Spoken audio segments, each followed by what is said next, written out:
So, to the event tonight, the Your Manchester Insights event series is designed to highlight the outstanding research here at Manchester, to showcase our star academics and to share important stories with you, our alumni, about how we're tackling the big issues of the day. I'd now like to welcome our chair for this evening, Lord Keith Bradley. Keith worked as Special Advisor to the University for a number of years and has extensive expertise in mental health services. In 2009, he published the Bradley Report, which is still the definitive review of how the criminal justice system interacts with people with mental health issues or with learning disabilities. So, without further ado, I'll hand over to Keith.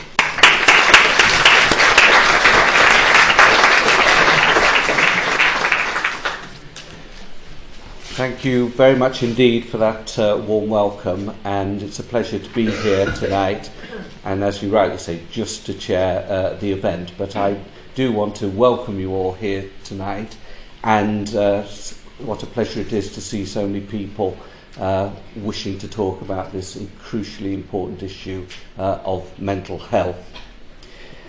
As you all know, poor mental health is a huge issue in the nation at the current time, and 1 in 4 of us will experience some form of mental health problem, whether it is anxious overthinking of everyday life stresses through to more serious and severe mental health conditions. As more of us are impacted by mental health, awareness around it is absolutely crucial and has risen up the policy and political agenda in recent years, and it is no more important time to ensure that it remains high on everyone's agenda. Mental health research at Manchester brings together psychiatrists, psychologists, epidemiologists, nurses, biostatisticians, health economists and academic researchers, and it's really important that it is a multidisciplinary approach to dealing with some of the most complex issues in society today. They have made a real difference to challenging the face of mental health treatment in the UK and internationally.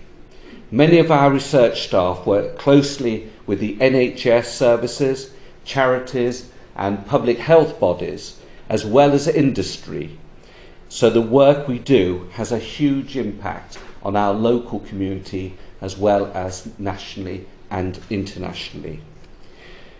We also have strengths across a range of psychological and psychiatric areas, including severe mental health problems such as psychosis, anxiety, substance misuse and suicide risk.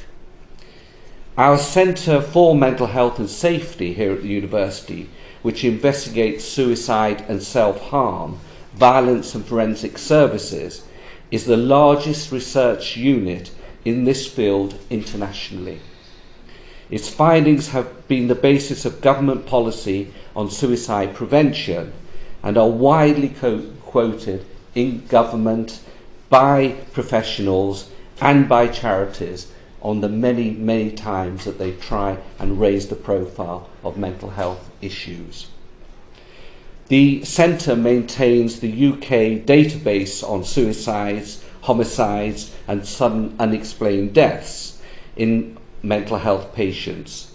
The inquiry, which is led by Professor Appleby here at the University, provides detailed information on the clinical care of mental health patients who die by suicide and publishes regular reports and recommendations, and it is at the leading edge of trying to ensure that we prevent as much suicide risk as we possibly can in this country, which has been growing substantially in recent years. Mental health service providers that have adopted the recommendations have subsequently seen a lowering of the prevalence of suicide rates within their services, and that's to be commended. So how do we support our students here at the University of Manchester as well in this vital work? 1 in 5 16 to 24-year-olds experience depression and anxiety. The transition to university can be a tough time, with many young people living away from home, away from their friends, away from their families for the first time. Recent studies have shown that the number of first-year students arriving at university who report a mental health condition is now 5 times what it was 10 years ago. There has been a trebling in the number of students dropping out of universities with mental health problems. But Greater Manchester will be the first place in the country to establish a dedicated centre to help students in higher education with mental health needs, thanks to a new partnership that's now been established between the 4 universities in Greater Manchester and the Greater Manchester Health and Social Care Partnership. The new service will offer innovation and accessible treatments to promote well-being and prevention and share examples of successful practice. As services will focus specifically on students, they'll also crucially take account of stress points during the student's journey, particularly, for example, at exam time. The new centre will open in the next academic year, 1920, and the plans were developed alongside the core partners in mental health in Greater Manchester, as well as the current services, psychological services, for example, within the universities and within the charities that work locally, and crucially in partnership with the students' unions, who have a wealth of knowledge and experience about the needs of students with particular conditions. There is also the Manchester Hardship Fund, which again tries to step in to ensure that people who are under stress at a particular time, perhaps because of finances or because of family circumstances, they can access that fund to support them on their student journey.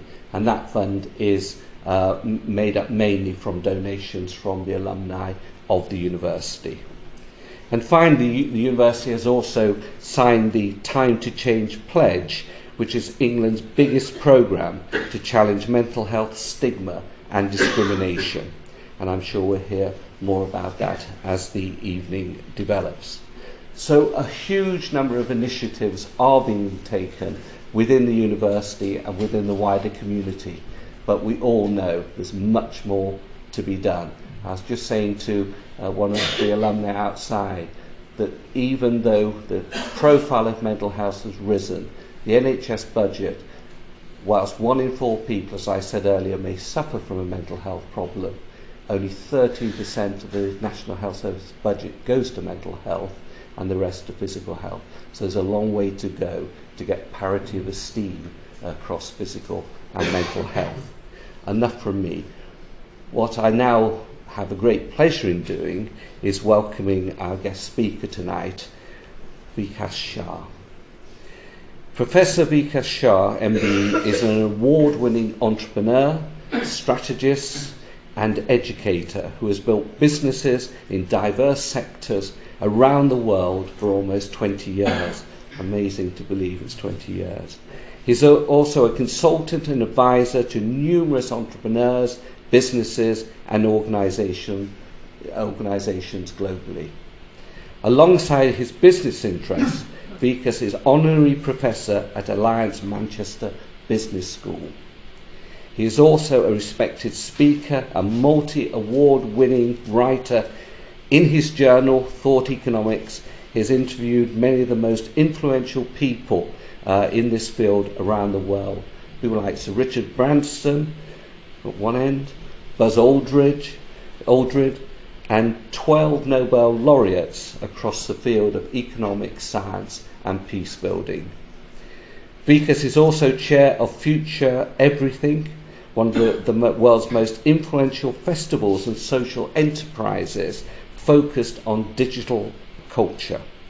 And on the Council of Manchester Digital, he is also a trustee of Mustard Tree, a charity helping tens of thousands of people who are suffering from homelessness, marginalisation and poverty, and is executive patron of Manchester Cancer Research Centre here in the city down in Withington. He's also the founding patron of LifeFit, a major mental health campaign, and advisor to over a dozen charities in the north of England and internationally. For the rest of the week, he tends to... So, we're obviously honoured that you're able to be with us tonight, and I'm sure we'll all give Vikas a huge warm welcome and look forward to your lecture. Thank you very much.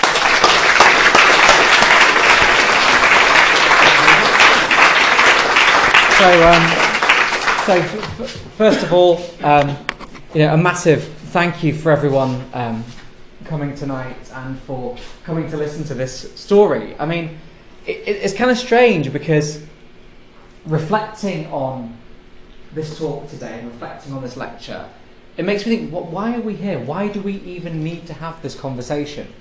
Why do we need to have conversations around mental health still? And the truth is, it's still a massive challenge. So just some figures from mind. A typical week in the UK, and a very conservative week in the UK, 104 people will take their own lives. 250,000 people will visit their doctor about anxiety or another mental health concern, and almost 750,000 prescriptions for antidepressants will be issued. And to look at it another way, if there is anyone in this room whose life has not relatively directly been touched by a mental health issue for themselves or their families, I would be astonished. And even within the business world, it's a massive issue. Figures from the OECD that came out today talked about lost productivity across Europe. 4% of European GDP is lost every year because of mental health concerns in the workplace. But again, just conservatively, about 15% of all workers have a mental health condition. More than 250,000 with long-term mental health problems lose their jobs because of that, which is an absolute travesty. And for those of us, myself not included, but for those of us who do quantify everything in terms of pounds and pence, the cost of the economy every year is almost £70 billion. It's also a serious problem in society. We are still at an age where headlines like this in an alleged newspaper, which just says 1,200 people killed by mental patients, a shock crisis. We're still at an age where this happens, where headlines like this exist. We're still at an age where it's absolutely okay to publish an advert in a newspaper or a magazine selling crystals for depression. And it really fascinates me because actually, when we think about the history of mental health, it's only relatively recently that it's been really seen as a medical problem.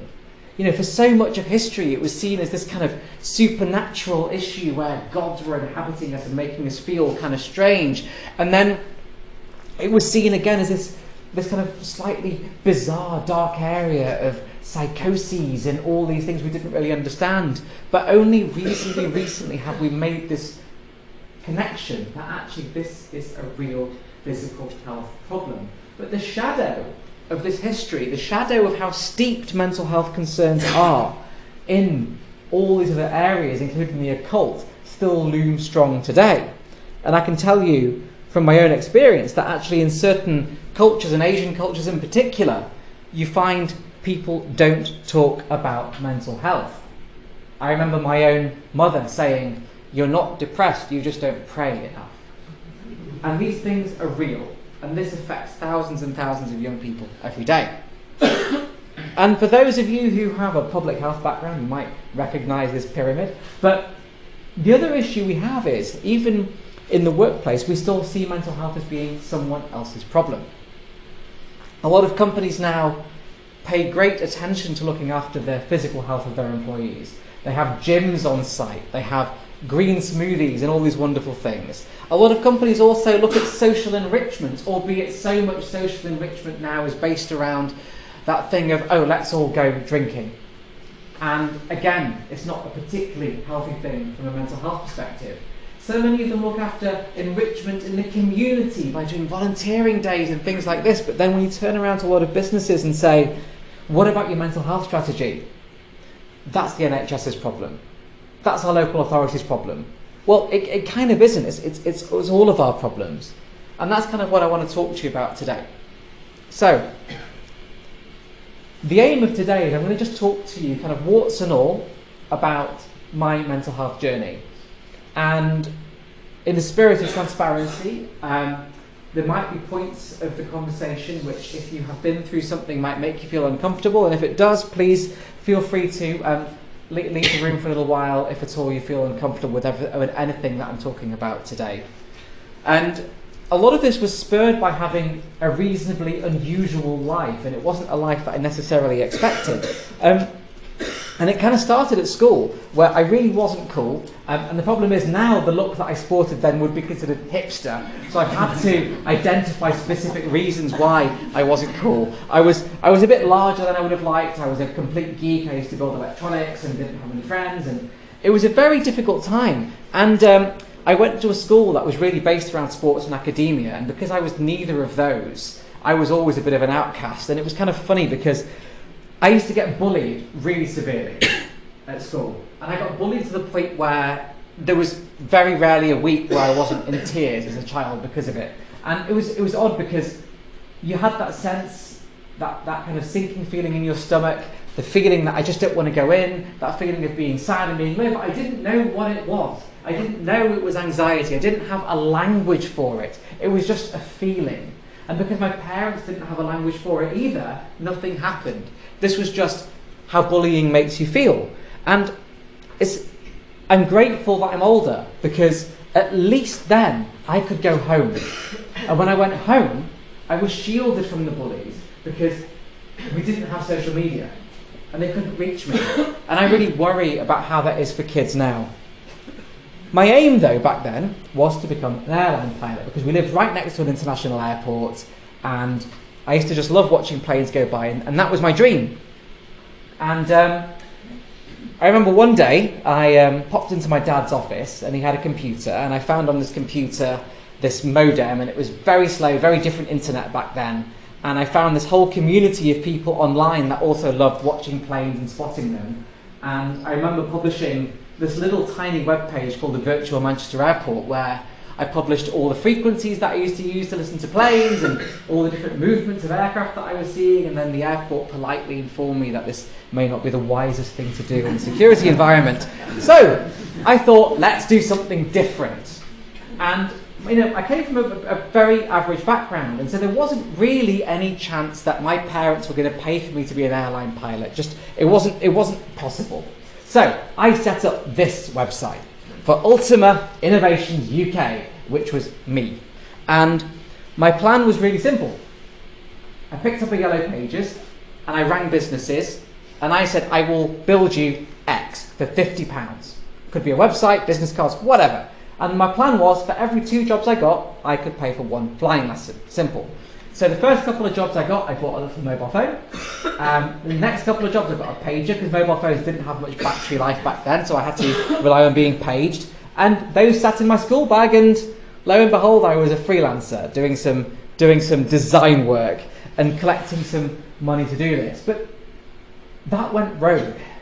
And really quickly, this turned into a business.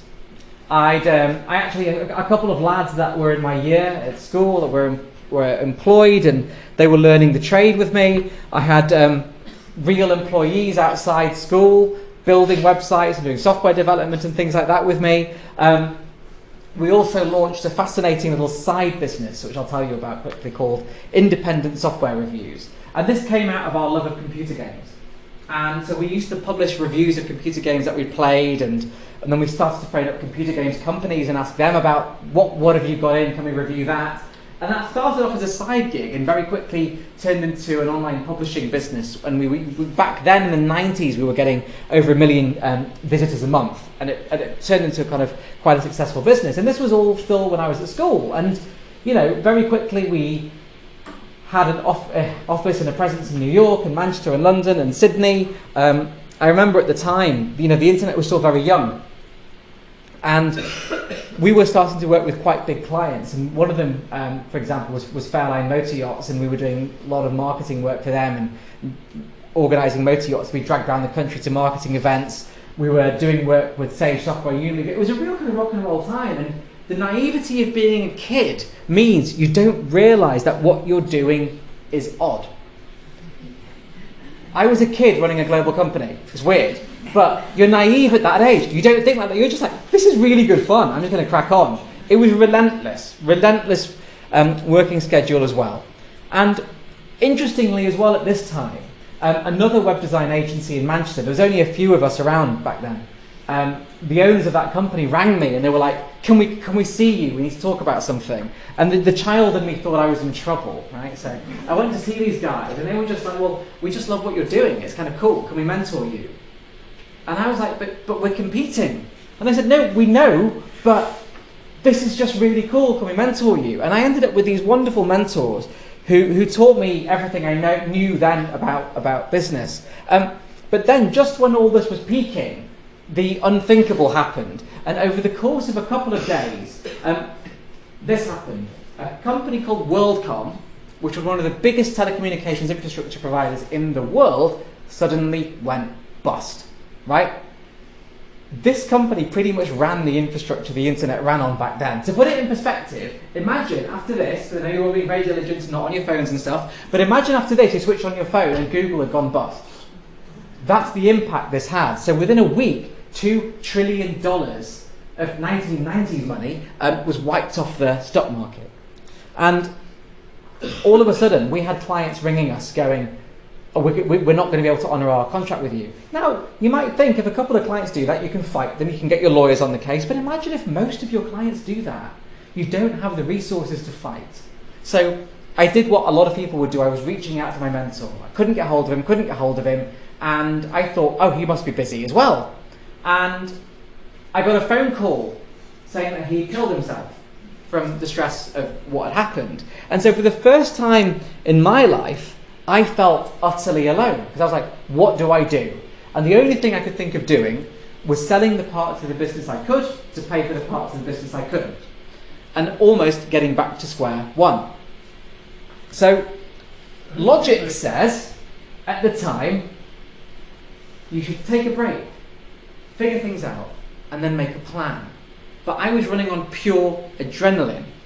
And so a chance conversation with my father, who was a textiles trader, and said to me, whatever you do, don't get involved in textiles, it's crap, led me into a career in textiles. And it was funny because he told me textiles was dying, but it wasn't. Textiles was being disrupted by the shipping container, which is a relatively new innovation, only really widespread use in the 90s, the fax machine, the telex machine for mobile banking, and low-cost air travel. And the reason I mention this is because actually it was those same learnings from that industry, where I came bruised and battered out of one industry, but took those learnings into a new one, and we rebuilt. And so within the space of about 7 years, we went from basically being in an office not far off the size of the corner here, where I was sort of saying, right, let's see what we can do. And I basically bought the family business off them so my dad could retire. And we ended up sort of running about a third of the UK's commercial textiles supply chain. And it's funny because the minute your business becomes successful, you think it means you're intelligent, and it means you think you've got a bit of a Midas touch as you start to get involved in advanced gambling, or as it's otherwise known, angel investing. And so over the years, you take wins and losses in angel investment. It's just some of the ones we've invested in over the past couple of years. But this can be quite a humbling experience, because every one of these investments gives you that kind of rock and roll sensation of winning or losing or exhilaration or depression. And most importantly, it teaches you about failure. And any entrepreneur that ever tells you that they've never failed is lying. Any entrepreneur that tells you they haven't had more failures than successes is lying. And here's just a few of mine. Some of you may have heard of an international fashion magazine called Allure. A couple of nods in the room. I didn't know it existed, so I started a fashion magazine called Allure in the UK. It grew quite well, and then it was an online magazine, and I remember getting a lawsuit where they printed out all the pages of my website and sent them in cartons to my office with a sort of cease and desist order saying, this is our brand. And I phoned them up and said, it would look very bad for you to sue a teenager now, wouldn't it? And so we settled. And another one called Equitas Recruitment. We started an investment banking recruitment company 2 years before the financial crisis. It grew from 0 to 40 people, back to 0 in 2 years flat, which I was quite impressed with.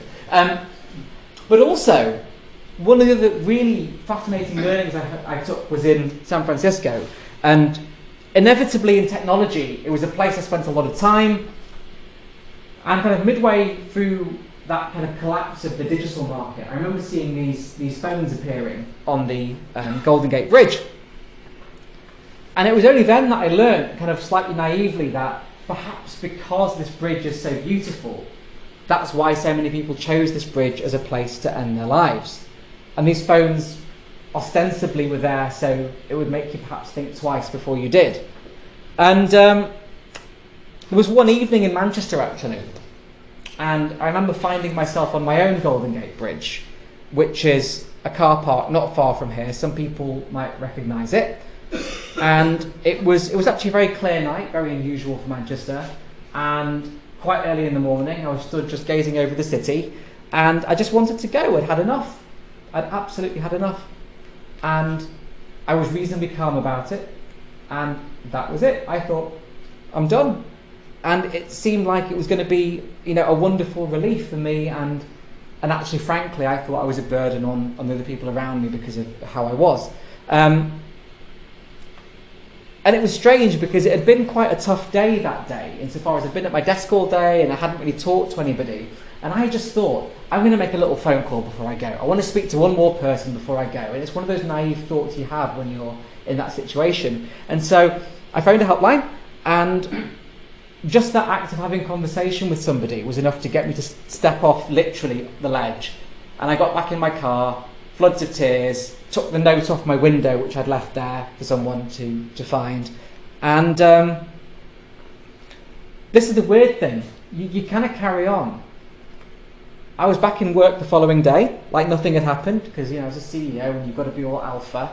And even after something like that, people in the office are saying, "Oh, are you okay?" And I'm like, "No, I'm fine, I'm good." And we all do that, and we still do that now, and people are going through things. And we have the audacity to ask somebody, "How are you?" but we don't really listen. Or if somebody asks us, "How are you?" we sometimes don't have the honesty to give them a true response. So things carried on, friends and social life carried on, and the company kept growing. And this is the thing, because I always tell that business story. This is actually my actual brain. I'll tell you a funny story, actually. So one of the side effects of anxiety is it makes you anxious about everything. So one of the ways it manifested for me was massive hypochondriac. So if I ever got even remotely ill, I'd think I was dying. I must have had several brain tumours every week. And I remember having a sinus infection that wouldn't go away, and I was utterly convinced I had a brain tumour, to the extent that it was making me sick with worry. And the only way around it was for the doctor to do an MRI, to show me that there was nothing there. That's how utterly all-encompassing anxiety can be. But the reason I talk about that business journey first is because sometimes, when you hear an intro about yourself, it sounds kind of this wonderful trajectory of success. But the business story that I told you, there was 4 suicide attempts, right? 2 of them got pretty close. 1 of them involved a hospital visit. There was lots of teary nights, lots of lost sleep, contemplating doing things like this. And it's a surprisingly common journey in business, which I didn't know. I gave a talk a couple of years ago, and I was on a panel with a bunch of other business people at one of these kind of normal businessy events, and they'd sent across all the questions in advance, and it was just one of those usual kind of quite plastic business events, right? And one of the questions that the interviewer had asked me was, "What's the toughest thing about being an entrepreneur?" And I had this kind of stock answer ready about yes, it's all about risk-taking and blah, blah, blah. But I'd had a very bad brain day that day. I just wasn't feeling very happy. And I remember saying, actually, it's the depression and anxiety. And you could have heard a pin drop in that room. And I hadn't realised no one had talked about this before, really. And I remember afterwards, there was a couple of newspaper articles which had things like, I had no idea Vikas was depressed. He always seemed so normal and successful and happy. And it's funny because this didn't seem strange to me that they would think that. But imagine if we substituted depression with cancer. Imagine if we said to someone, oh, I didn't know they had cancer. They always seem so normal. Think about how that would feel to that individual. Think about how that would feel in society now, because we've given cancer this sense of equity that we haven't really given mental health. And it's not just me. You know, this was one of my best friends, Terry. You know, a loving father, loving husband, loving brother, and he had a very successful business, and out of nowhere he took his own life. And it was exactly the same. The conversations afterwards, I had no idea Terry was depressed. He always seemed so happy. But that's one thing we always have to note, that, you know, especially in the workplace, people bring their game face to work, and it's often not a reflection of what's happening. And think of it this way, every 40 seconds, somebody somewhere in the world commits suicide. That's almost 600,000 people a year, conservatively. Men are twice as likely to do it as women. In Europe, men are 4 times more likely than women to commit suicide. And on a typical day in the UK, 14 men successfully, and I hate that language, but successfully commit suicide. And these estimates, like I said, are very, very conservative. And the situation is getting worse with the stresses in society. But the recovery journey is kind of important as well. And that's what I want to come on to. And again, you know, you read the text, you read all these self-help books, you see the things online, and you think, okay, once I have a conversation with my doctor, I'll just start to get better. Well, that's not true, right? The recovery journey is hell. It's important hell, but it is hell. And there's one really important reason. There's not one ingredient to doing this, right? There's not one thing you need to do to get well after a mental health crisis. And for me, it was all of this. It was admitting needing help, medication, therapy, mindfulness, psychiatry, exercise, nutrition, lifestyle changes, learning and changing my attitudes, getting support, social support, everything. You know, this is the menu that I had to use. And the first part of it, which is actually surprisingly hard, is actually admitting that there's something wrong. So when I first spoke about my own challenges with mental health, I was immediately asked questions about, is it because there's a stigma that you haven't said anything? But here's the thing, I didn't know there was a stigma. It's just something I didn't talk about. And that's the most insidious kind of stigma, because it's not an oppressive one where people are saying, don't talk about it. It's just one that we don't talk about. And that's far more dangerous, because it means that we don't have a language for it. It means that we haven't normalised that conversation. And next up is the bullshit aspect. The mental health world is full of it.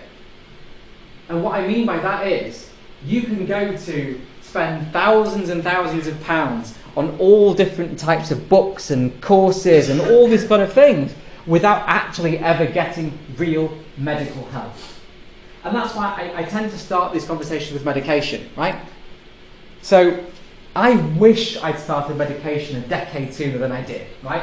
But the reason I didn't is because I was told by my friends, don't take them, they're addictive. Just cheer up, just eat better. Here's this thing I found at Holland & Barrett that might help you.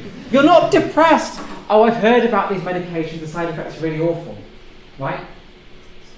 Imagine if we said that to someone who had diabetes or a heart condition, and I said to my friend with a heart condition, oh, don't take medication, take ginkgo.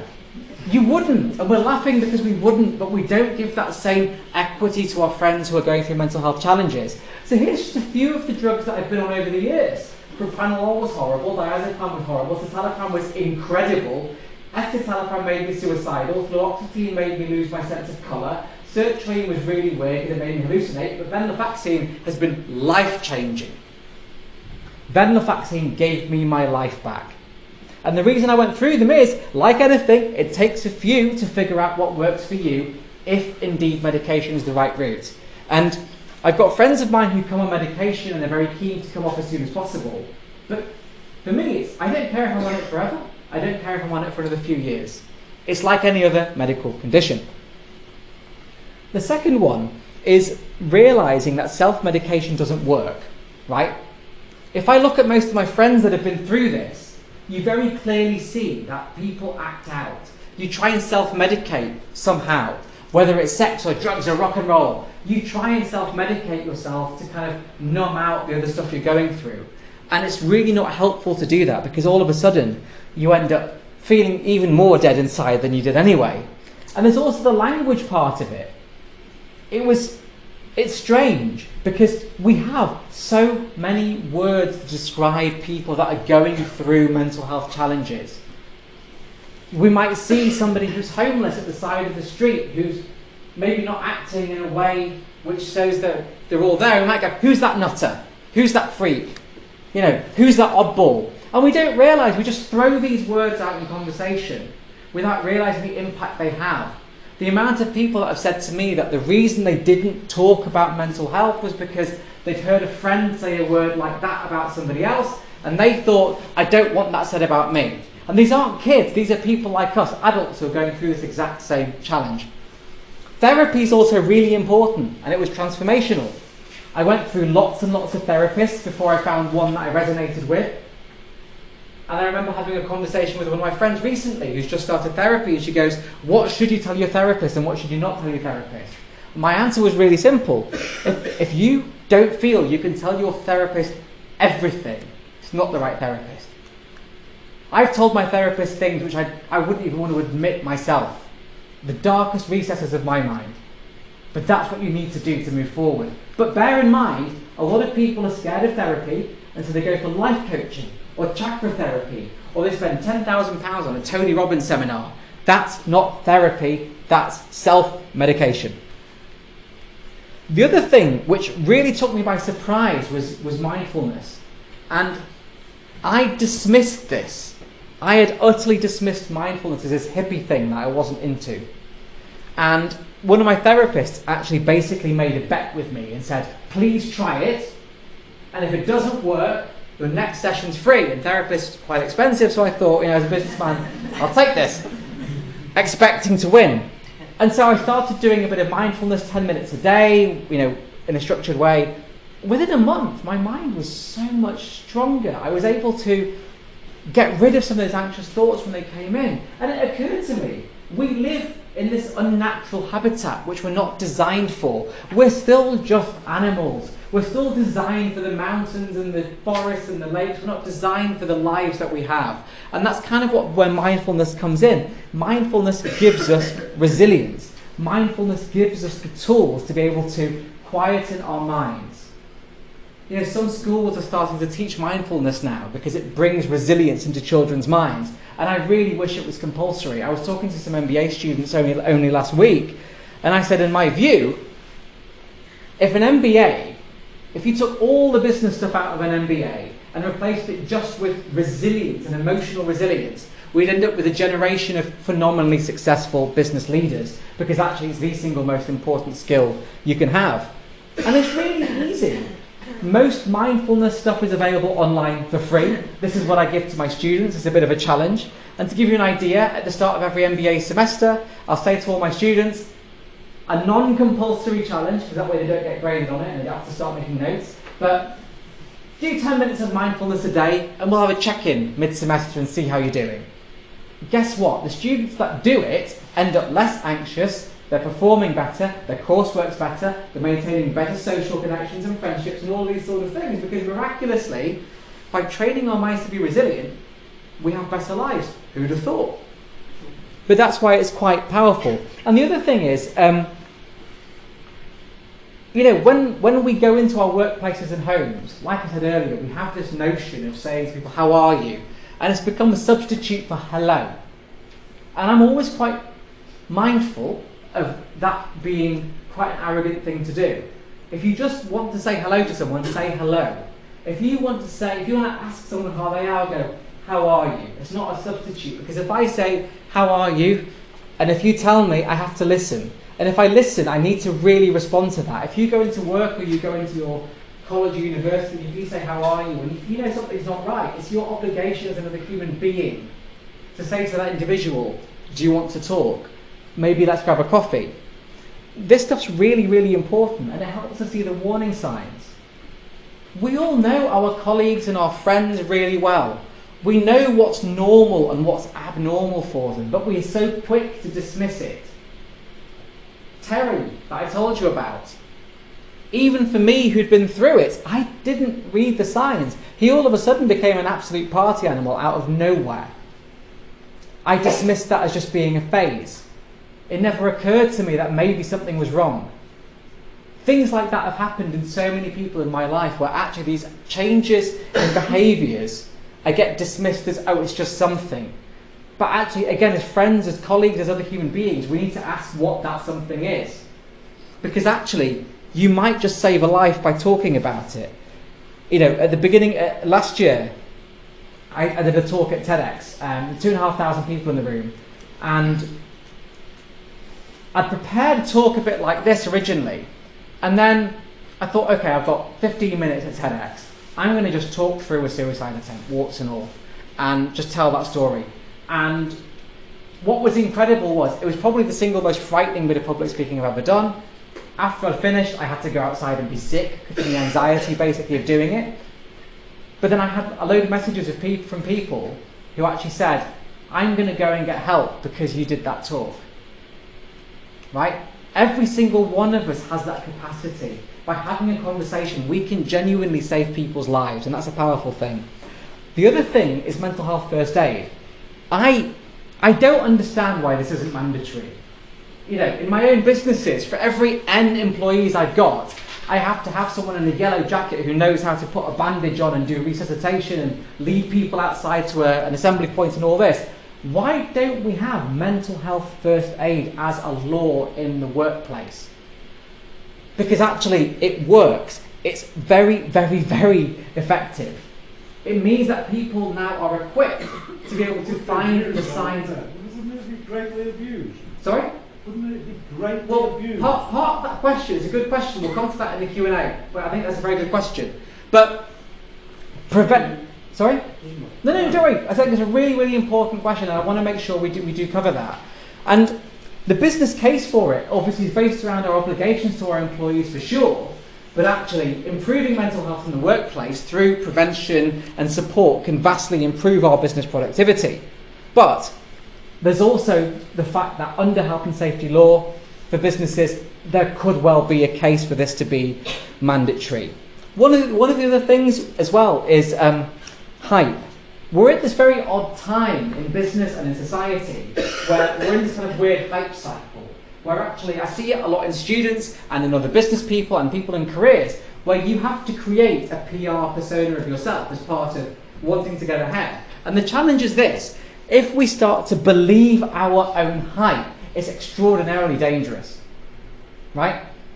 If I believe the hype of my bio, I'd suddenly have this figure to live up to, and it stops you just being who you are. But it's very easy to fall into that trap, because, you know, I've been lucky enough to do some really cool stuff in my life. And, you know, we've had a successful investment, we're up in Times Square, pressing the bell and all this, and it's great. But it's not healthy. You've got to be compassionate to yourself. You've got to realise very honestly what your strengths and weaknesses are, what you need, the time out that you need. You need to really figure out what you need to be healthy. Because actually, in business in particular, we've got this horrible necessity right now where people say, you need to be in at 6 and leave at 11. That's not how you become successful. You become successful by looking after your own mental health. And there's also the perils of this evil things around us, devices. You know, I've got a friend who is head of psychiatry for Bupa, works across thousands of people, and they did a survey and study across an organisation around what are the most impactful things to stress and mental health. And it turns out that it isn't the big stuff. It isn't having a bereavement. It isn't having a challenge in a relationship. It's the constant background stress of devices. It's the constant background stress of the phone ringing. Things like that make such a difference. Another bet that my therapist had with me, which was really hard, even harder than mindfulness, was my therapist said to me, make your bedroom a no technology zone. This one nearly killed me. Because I was like, how can I not take my phone to bed? Like, how? How can I not have a TV in the bedroom? But again, this has it as a bet. Within 1 week of not having a phone in my bedroom, I felt demonstrably better. Within a month of not having my phone in my bedroom, it was the first time, probably in a decade, that I actually woke up feeling refreshed. It was transformational. And as it turns out, just having these horrible little stress devices by your bedside can cause a challenge. I asked my therapist the question, well, how will I know when to get up? He said, buy an alarm clock, which I thought was wonderful advice. And it also means that we need to look after our sleep. Matthew Walker, head of sleep science at Google, phenomenal individual, pointed out to actually, and forgive me for just reading it from here, limiting our sleep to just 4 to 5 hours for one night alone drops the levels of our critical anti-cancer fighting cells called natural killer cells by 70%. Right? One night. Sleep is one of the most important things that we get, but actually culturally we've demonized sleep. Culturally, we've made it the situation where we don't allow businesses to give people time to sleep. We want people to be always on. As a student, it's not, I slept 8 hours and that's great. It's, I was up till 2 a.m. doing this piece of coursework, or responding to your email at 1 a.m. makes you a hero, or ignoring jet lag and sending emails at 6 a.m. from all over the world, that makes you a hero. How silly is that when sleep, which is so fundamental to us, we miss? And the last part of it is figuring out kind of what really matters in life, right? I had to learn this the hard way. So when my first business collapsed into oblivion, I had this weird moment. I'd been this young CEO of a global business where everything was going great and everyone knew me as Vikas, the CEO of Ultima Group, and that was great. The business collapsed. What am I? What am I now? It's a strange feeling. Because if I go to an event now, if I go to a party and I might go, oh hey, how are you? Tell me about yourself. How sad is it that the first thing we talk about often is what we do? I'll say to somebody, how are you? Well, tell me about yourself. Oh, I'm a lawyer, I do this. That's not who you are, it's what you do. And what you do and who you are different. And finding out what really matters in life is really important. Harvard did a study, a longitudinal study on this. They monitored tens of thousands of people across cultures, demographics, income scales, everything, from birth to death. It's the longest longitudinal study ever undertaken. And the study was really just to figure out what does it take to make people happy. It's called the Harvard Brain Study. And what they found out was that all the stuff that we're worrying about today, money, job, all these things, didn't even come up in the top 10. It was relationships, it was love, it was friendships. These are the things that really, really matter in life. And it actually is important that culturally and socially we make it acceptable to make room for those. It's also really important to remember that mental health doesn't just happen to other people. We need to get over this. We need to get over thinking that I know about someone who's had a mental health challenge, because we all will. Every single one of us at some point in our lives, whether it's mild anxiety or something more serious, will go through something. We need to get over blaming the NHS. We need to get over blaming the NHS and saying, why aren't you doing more about mental health? Why aren't you funding mental health more? Because it's not the NHS's problem. It's all of our problems. Mental health is a community problem. Mental health is something that businesses, schools, colleges, shops, parks, all of us, homes, families, all of us are in this together. And it's our duty as citizens to ourselves, to our families, and to our fellow citizens to try and make our world as mentally health positive as possible. And I kind of wish that if we had one takeaway from this, it's that all of us leave today and go back into our lives and just make one tweak to our lives or someone else's lives to make that happen. Because even with that capacity and the way that that spreads, we could all help to make the world a better place. So thank you very, very much for listening to my journey, and I would welcome any questions and comments you might have.